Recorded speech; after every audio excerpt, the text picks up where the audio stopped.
Hi friends, क्या आप गर्दन के बल या कमर के बल गिरे हुए हैं या आपके साथ ऐसी कोई दुर्घटना हुई है जिसकी वजह से आपकी रीढ़ की हड्डी दब गई है या स्लिप डिस्क की दिक्कत है, आपको गर्दन में या पीठ की हड्डी में या आपकी कमर की हड्डी में रेडिकुलोपैथी या नर्व कंप्रेशन की दिक्कत है, तो आप इसमें डॉक्टर के पास जाते हैं। वो आपके हाथों की पावर और पैरों की पावर चेक करते हैं और आपको एडवाइस करते हैं कि आप 3 से 4 हफ्ते तक बेड रेस्ट करिए। लेकिन इसी बेड रेस्ट के दौरान लोग कुछ ऐसी गलतियां कर देते हैं जिसकी वजह से उनको लाइफ टाइम खामियाजा भुगतना पड़ता है। हमारी एक पेशेंट थी, उनकी उम्र थी सिर्फ 25 साल। हमने उनसे कहा था कि आप 3 से 4 हफ्ते बेड रेस्ट करिए और दवाइयाँ वो खा रही थी जिससे उनको काफ़ी आराम था। 8-10 दिन के बाद वो बेड रेस्ट से जो है वो बोर होने लगी और उनको किसी ने सजेस्ट किया कि वॉकर लेके थोड़ा थोड़ा चलो तो जो आपकी नस दब रही है वो खुल जाएगी। उन्होंने वॉकर लेके थोड़ा थोड़ा चलना स्टार्ट किया और कुछ एपिसोड ऐसा बना कि उनकी कमर में एक क्लिक की आवाज़ आई और नीचे उनका पूरा पैर पैरालाइज कर गया और फिर उन्होंने ऑपरेशन भी कराया। लेकिन इत्तेफाक की बात है कि वो ऑपरेशन भी सक्सेसफुल नहीं रहा। या कुछ पेशेंट ऐसे होते हैं जो पहले तो ठीक रहते हैं, उनको दर्द वगैरह रहता है, हाथों में थोड़ी सी कमजोरी रहती है, पैरों में थोड़ी सी कमजोरी रहती है, लेकिन उसके बाद उनकी दिक्कतें जब बेड रेस्ट का टाइम पूरा हो जाता है उसके बाद उनकी दिक्कतें बढ़ जाती हैं। या कुछ पेशेंट ऐसे होते हैं जिनमें शिवरिंग होने लगती है, यानी कि हाथ पैर उनके कांपने लगते हैं। या कुछ पेशेंट ऐसे होते हैं जिनको बेड सोर की दिक्कत हो जाती है बेड रेस्ट के दौरान, क्योंकि बेड रेस्ट इस वजह से ज़्यादा करना ज़रूरी है क्योंकि बेड रेस्ट जब आप करेंगे तो जहाँ पे इंजरी हुई है, जहाँ पे आपकी रीढ़ की हड्डी दबी है, नर्व कंप्रेशन है, तो वो एरिया हील हो जाता है। जब आप दवा खाते हैं तो इससे दर्द कम होता है और सूजन में कमी आती है। लेकिन पेशेंट के घर वाले और पेशेंट खुद इसमें कुछ ऐसी गलतियां कर देता है जिसकी वजह से वो पेन को सफ़र करता रहता है, ज़िंदगी भर उसका दर्द जो है वो बना ही रहता है। तो आज की इस वीडियो में हम आपको बताएंगे कि बेड रेस्ट के दौरान आपको किन गलतियों को बिल्कुल भी नहीं करना चाहिए और क्या चीज़ करना चाहिए। आज इसी के बारे में हम आपको डिटेल से बताएंगे। तो अगर आप चैनल पर नए हैं तो आप इसको ज़रूर सब्सक्राइब कर लीजिए क्योंकि हम हेल्थ से रिलेटेड ऐसे ही कंटेंट लाते रहते हैं। मैं हूं आपका physiotherapist doctor Zishan Ali, Physiovedic clinic Lucknow से। सबसे पहले आपको एक बात का ध्यान रखना है कि जब भी पेशेंट बेड रेस्ट के दौरान हो तो आपको ज़मीन के ऊपर पेशेंट को नहीं लिटाना है। ये अटेंडेंट खास तौर से ध्यान रखें क्योंकि ज़मीन पर लेटाना कोई बुरी बात नहीं है, लेकिन जब भी आप खाना खाने के लिए पेशेंट उठेगा या बैठेगा तो उसकी दिक्कत जो है वो बढ़ सकती है। और आपको एक बात का और ध्यान रखना है कि जहाँ पर भी पेशेंट लेटे वो कमरा जो है हवादार यानी कि वेंटिलेशन उसमें हो, क्योंकि होता क्या है कि बहुत ज़्यादा हमने देखा है पेशेंट बहुत ज़्यादा कमरे में बंद रहता है, इसकी वजह से उसको इरिटेशन होने लगती है, बोरियत होने लगती है। तो आप इस चीज़ का ज़रूर ध्यान रखिएगा। दूसरी बात है कि जब भी जहाँ पर भी पेशेंट लेटे उसका बेड जो है अच्छी क्वालिटी का होना चाहिए, ना बहुत ज़्यादा हार्ड हो ना बहुत ज़्यादा सॉफ्ट हो, क्योंकि अगर बहुत ज़्यादा हार्ड होगा तो इससे भी दिक्कत बढ़ जाती है और अगर बहुत ज़्यादा सॉफ्ट होगा तो इससे स्पाइन का अलाइनमेंट बिगड़ जाएगा और इससे भी प्रॉब्लम बढ़ जाती है। कई बार हमने पेशेंटों को देखा है वो बेड रेस्ट करते हैं तो इसकी वजह से होता क्या है, लेटते लेटते उनका गद्दा जो होता है वो नीचे की तरफ धंस जाता है। अगर गद्दा नीचे की तरफ 1 इंच भी धंस जाएगा तो इससे स्पाइन का अलाइनमेंट बिगड़ जाएगा और इससे पेशेंट की कंडीशन बिगड़ सकती है। तो कोशिश करिएगा रोई का ही गद्दा हो उसी के ऊपर पेशेंट को लिटाइएगा और जो भी चादर हो वो बिल्कुल साफ सुथरी हो। एक पेशेंट के हम गए थे, वो बेड रेस्ट में था तो वहाँ पे चींटी चल रही थी, तो ये सब ना हो, बिल्कुल साफ सुथरी चादर हो और रोजाना या 1 दिन छोड़ के उसकी चादर जो है जरूर बदली जाए ताकि किसी प्रकार का इन्फेक्शन ना होने पाए। क्योंकि अक्सर हमने देखा है कि पेशेंट जब भी बेड रेस्ट करता है खास तौर से ओल्ड एज में तो उसको यूटीआई हो जाता है, यानी कि यूरिन इन्फेक्शन हो जाता है। ये गंदगी की वजह से होता है। तो पेशेंट का आप जरूर ध्यान रखिएगा, उसकी साफ सफाई का, जहाँ पर भी वो लेट रहा है उसकी चादर और उसका जो है बिछौना जो हो वो बिल्कुल साफ सुथरा। कई बार हमने देखा है कि पेशेंट जो होता है वो एक ही पोजीशन में लगातार लेटा रहता है, जिसकी वजह से होता क्या है उसके बटक्स पे या उसकी कमर पे और उसके हमने देखा एड़ी में या कोहनी में उसके बेडसोर हो जाता है। तो आपको करना यह है हर 1 से 2 घंटे पर पेशेंट से खुद कहिए, ये परिवार वाले कहेंगे या पेशेंट अगर खुद अवेयर है तो वो खुद भी करवट बदलता रहे हर 1 से 2 घंटे में।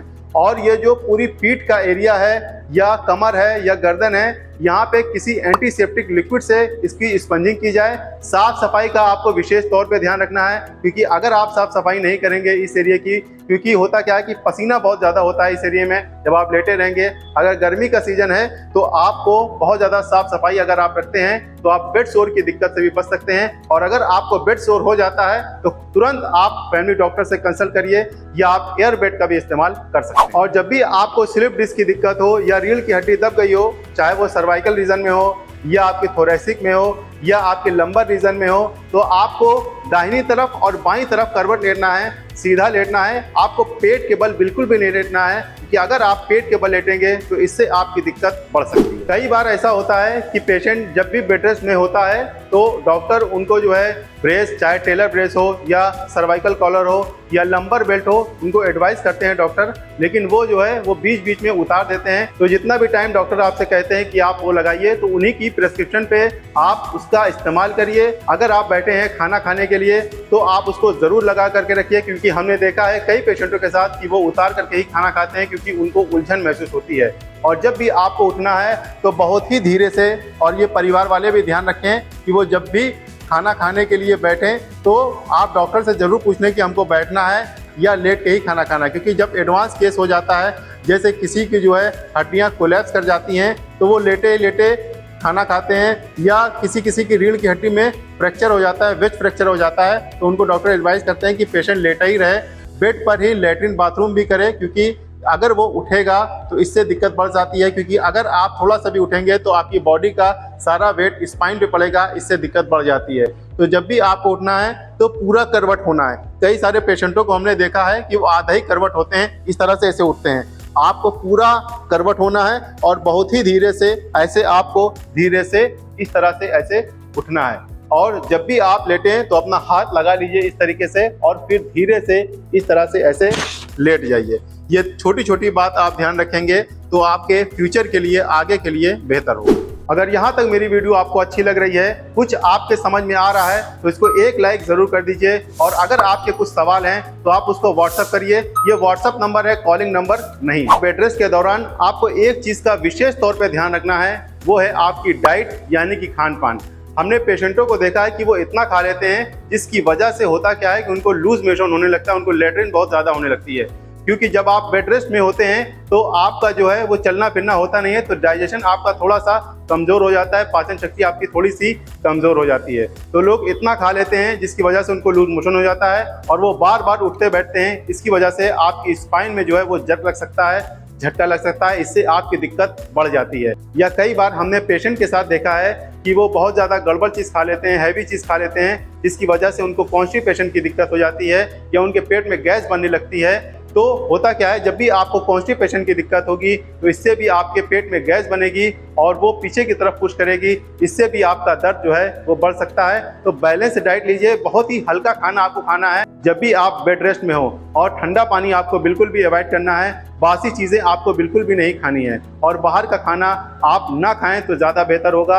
आप घर का ही बना खाना खाइए, हल्का खाना खाइए, इससे आपकी प्रॉब्लम बढ़ेगी नहीं। और जब भी आप रात का खाना खाइए तो कोशिश करिएगा कि आप जो है सोने से 2 से 3 घंटे पहले खाना खा लीजिएगा, इससे आपका वेट भी नहीं बढ़ेगा और जो आपकी पाचन क्रिया है वो ठीक रहेगी। कई पेशेंट ऐसे होते हैं जो डायबिटिक होते हैं, तो आपको अगर डायबिटीज़ जो है वो कंट्रोल में नहीं है तो जब भी आप बेड रेस्ट में हो तो इसको कंट्रोल करने की कोशिश करिएगा और अपने डॉक्टर के कंसल्टेशन में रहिएगा, क्योंकि अगर आपकी शुगर लेवल बढ़ी हुई होगी तो इससे जो हीलिंग का प्रोसेस है वो धीमा हो जाएगा, इससे आपकी हीलिंग जो है फास्ट नहीं होगी। तो शुगर अगर आप कंट्रोल करे रहेंगे तो इससे आपके दर्द में भी आराम मिलेगा और आप जल्दी से रिकवर कर जाएंगे। और बेड रेस्ट के दौरान आपको स्मोकिंग और अल्कोहल का सेवन बिल्कुल भी नहीं करना है, क्योंकि ये भी आपके हीलिंग प्रोसेस को धीमा कर देगा और आपको आराम जल्दी से नहीं मिलेगा। और आप एक बात का ध्यान जरूर रखिएगा कि जब भी आप बेड रेस्ट में हो तो आपको लैट्रिन और बाथरूम को बिल्कुल भी नहीं होल्ड करना है। कई सारे लोग इसको लैट्रिन और बाथरूम को होल्ड करे रहते हैं, तो जैसे ही आपको लैट्रिन और बाथरूम का एहसास हो तुरंत आप फैमिली मेंबर को बताइए। अक्सर जब भी किसी को स्लिप डिस्क होती है, चाहे गर्दन में हो, पीठ में हो या कमर में हो, तो वो मोबाइल का ज़्यादा से ज़्यादा इस्तेमाल करते हैं, क्योंकि वो इस समय फ्री होते हैं, तो करे भी क्या, तो वो मोबाइल का ज़्यादा से ज़्यादा इस्तेमाल करते हैं, वो भी गलत तरीके से। तो होता क्या है कि लोग इस तरीके से ऐसे किए रहते हैं या बार बार अपने मोबाइल को इस तरीके से ऐसे उठाते हैं, तो इससे भी आपकी स्पाइन में जो है जर्क पड़ सकता है और आपकी प्रॉब्लम बढ़ सकती है। तो मोबाइल का आप कम से कम इस्तेमाल करें। कोशिश करें कि टीवी आप देखें, आपके सामने टीवी लगी हो या इस हिसाब से आप लेटें कि आपकी जो है वो टीवी सामने लगी हो। कोशिश करिएगा मोबाइल का आप कम से कम इस्तेमाल करिएगा, क्योंकि इससे भी कई लोगों को हमने देखा है वो प्रॉब्लम बड़ी हुई निकलती है और वो रिकवर नहीं कर पाते हैं सिर्फ मोबाइल की वजह से। तो ये थी कुछ छोटी छोटी बातें, बेड रेस्ट के दौरान आपको क्या चीज़ करना है और क्या चीज़ आपको बिल्कुल भी नहीं करना है। जब आपका 3 से 4 हफ्ता बीत जाए, उसके बाद आपकी शुरू होती है फिजियोथेरेपी। फिजियोथेरेपी में कुछ ऐसी एक्सरसाइज हैं जो आपकी मसल्स को स्ट्रेंथ करती है और जो मांसपेशियां बहुत ज़्यादा जो है वो टाइट हो गई हैं, वो उनको भी रिलीज करती है। तो हमारी ये वाली वीडियो भी आप जा करके देखिएगा और आप किसी फिजियोथेरेपिस्ट से भी कंसल्ट करिएगा, जो भी आपके एरिया में रहते हो, वो आपका जो है पूरा असेसमेंट करेंगे, आपको पूरी अच्छी तरीके से देखेंगे और उसी हिसाब से आपका ट्रीटमेंट होगा। Thank you very much.